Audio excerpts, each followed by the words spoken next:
उत्तराखंड में कैबिनेट मंत्री गणेश जोशी के बयान पर सियासत गर्मा गई है। कांग्रेस गणेश जोशी के खिलाफ प्रदेश भर में विरोध प्रदर्शन कर रही है। देहरादून में कांग्रेस प्रदेश अध्यक्ष करण माहरा के नेतृत्व में कांग्रेसियों ने गणेश जोशी का पुतला दहन कर नारेबाजी की। माहरा ने गणेश जोशी पर हमला करते हुए कहा कि गणेश जोशी कभी स्वर्गीय राजीव गांधी और इंदिरा गांधी पर विवादित बयान देते हैं तो कभी कांग्रेस पार्टी पर विवादास्पद बयानबाजी कर रहे हैं।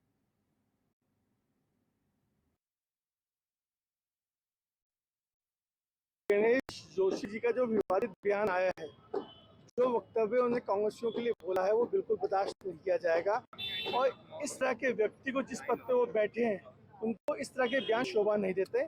जितनी भी इसकी निंदा की जाए उतनी कम है और उन्हें आदत सी पड़ गई है। और मुझे लगता है गणेश जोशी जी का मानसिक संतुलन बिगड़ चुका है, क्योंकि कांग्रेस पार्टी जब जो सत्ता में आई है, सूचना का अधिकार कांग्रेस लेके आई है, मनरेगा का कानून कांग्रेस लेके आई है। जब तक कांग्रेस पार्टी आई है, गरीबों को राहत मिली है, सब्सिडी मिली है और जो लोग सरकारी कर्मचारियों को राहत देने का काम किया है।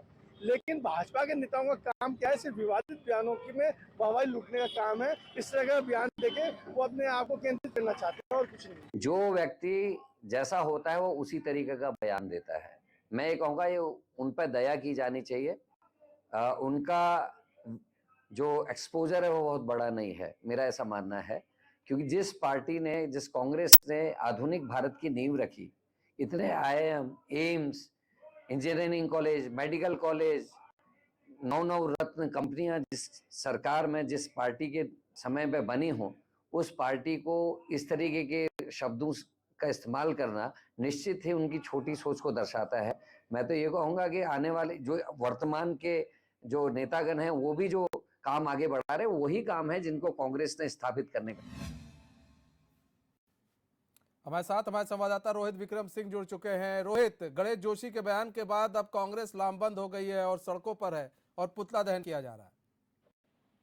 बिल्कुल मनीष, और ये पूरा प्रकरण बीते रोज का है, जब देहरादून के सहस्त्रधारा में मसूरी विधानसभा की मसूरी मंडल की कार्य समिति की बैठक में गणेश जोशी प्रतिवाद कर रहे थे। गणेश जोशी ने बातों बातों में कहा कि बीजेपी 18 करोड़ सदस्यों की पार्टी है, कार्यकर्ताओं के आधार पर हमारे यहाँ निर्णय होता है।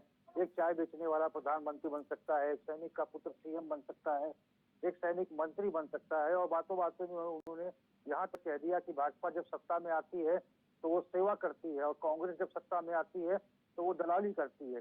अब इस शब्द को लेकर लगातार कांग्रेस के बीच में गणेश जोशी को लेकर आरोप का सिलसिला तेज है। कांग्रेस का कहना है कि कांग्रेस को भारतीय जनता पार्टी के वरिष्ठ नेता और कैबिनेट मंत्री गणेश जोशी ने दलाल शब्द का इस्तेमाल किया, जो कि बेहद आपत्तिजनक है। क्योंकि गणेश जोशी को लेकर लगातार जो है कांग्रेस के बीच में विरोध के स्वर मुखर होते आए। इससे पहले भी हमने देखा है कि किस तरह से पूर्व प्रधानमंत्री स्वर्गीय इंदिरा गांधी और पूर्व प्रधानमंत्री राजीव गांधी के शहादत के विषय को लेकर भी उन्होंने बयान दिया था कि राजीव गांधी और इंदिरा गांधी शहीद नहीं कहलाना चाहिए, उनके साथ हादसा हुआ था, ऐसे में वो शहीद नहीं है।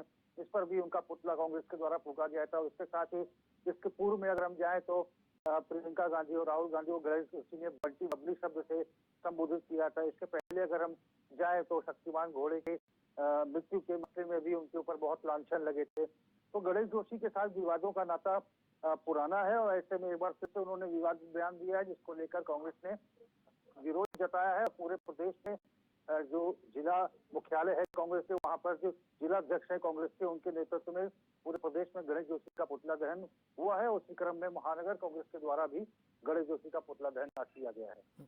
रोहित, अभी हम तस्वीर देख रहे हैं, तस्वीर में एक देखिए, पुतला जलाने का भी अपना एक तरीका होता है। पुतला दहन किया जा रहा है, फिर कोई कांग्रेसी महिला उस पर पोस्टर लगा देती है गणेश जोशी का, फिर उस पर तेल डाला जाता है, फिर उसको जलाया जाता है। ये क्या नैतिकता है? ये कांग्रेस की नैतिकता है? बिल्कुल, देखिए, चूंकि जहां पे ये पुतला दहन हुआ है वो शहर का बीचों बीच हो रहा है, ऐसे हॉल का क्षेत्र है और कांग्रेस मुख्यालय से बिल्कुल सटा हुआ है। अब चूंकि बहुतायत संख्या में ऐसे कांग्रेस के नेता थे जो उस समय मौजूद थे जब पुतला दहन हो रहा था, ऐसे में इस महिला नेत्री के द्वारा ऐसा किया गया है। लेकिन फिलहाल इस मसले को लेकर कांग्रेस में नाराजगी है। कांग्रेस का साफ तौर पर कहना है कि गणेश जोशी को अपने पूरे इस वक्तव्य के लिए माफी मांगनी चाहिए, क्योंकि पूर्व में भी जो उनके द्वारा बयान दिए गए हैं वो बेहद आपत्तिजनक है। और अब जो ये बयान दिया गया है और दलाल शब्द का इस्तेमाल किया गया है, इसकी किसी भी प्रकार से स्वीकार नहीं किया जा सकता और इसकी जितनी निंदा की जाए उतना कम है। तो कहीं ना कहीं गणेश जोशी को लेकर कांग्रेस पार्टी मुखर होती नजर आ रही है और जगह जगह प्रदर्शन कर रही है। बहुत बहुत धन्यवाद रोहित हमारे साथ जुड़ने के लिए।